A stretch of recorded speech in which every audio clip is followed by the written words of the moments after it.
Tahu nggak sih, kalau dahulu, jauh sebelum bangsa kolonial datang ke Nusantara, sudah ada orang-orang yang lebih dahulu sampai ke Nusantara.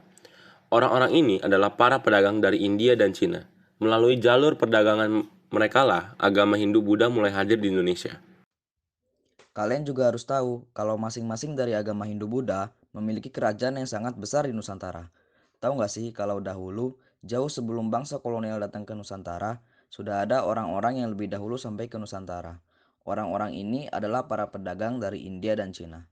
Melalui jalur perdagangan mereka lah, agama Hindu-Buddha mulai hadir di Indonesia. Kalian juga harus tahu kalau masing-masing dari agama Hindu-Buddha memiliki kerajaan yang sangat besar di Nusantara. Teori Brahmana oleh Jesse Van Leur.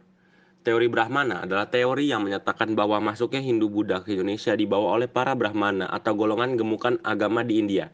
Bukti nyatanya yang dijadikan dasar dari teori Brahmana ini adalah prasasti Indonesia yang pertama ditemukan menggunakan. Yang kedua, ada teori Waisya oleh N.J. Krom.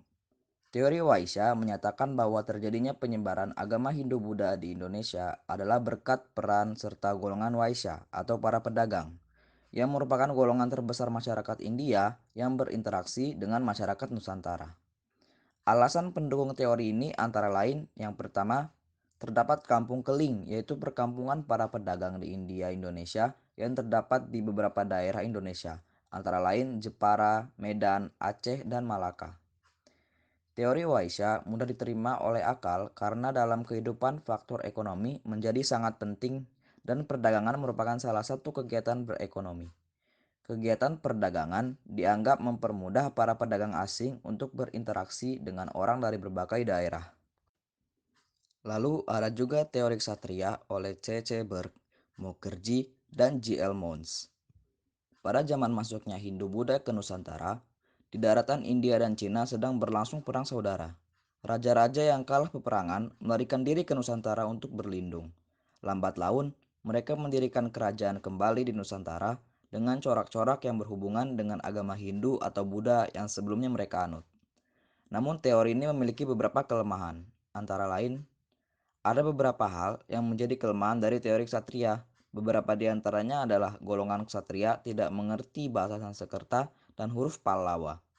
Tidak ada yang membuktikan bahwa kasta ksatria pernah membuat koloni di wilayah Indonesia. Selain ketiga teori di atas, ada juga teori-teori seperti teori arus balik nasional oleh F.D.K. Bosch. Teori ini berasumsi bahwa perkembangan ajaran Hindu dan Buddha yang pesat di India, kabarnya sampai terdengar sampai ke Nusantara, dan kemudian menarik minat para kaum terpelajar di Nusantara untuk berguru ke India. Setelah mereka berguru dan pulang ke Nusantara, mereka mulai menyebarkan agama baru yang mereka pelajari di sana, sebagai pemuka agama dan pendeta. Bukti otentik yang menguatkan teori arus balik adalah ditemukannya prasasti Nalanda di India yang isinya menjelaskan tentang pembangunan wihara untuk pelajar dari Kerajaan Sriwijaya yang sedang menuntut ilmu agama Buddha di India. Teori Sudra oleh Van Beer.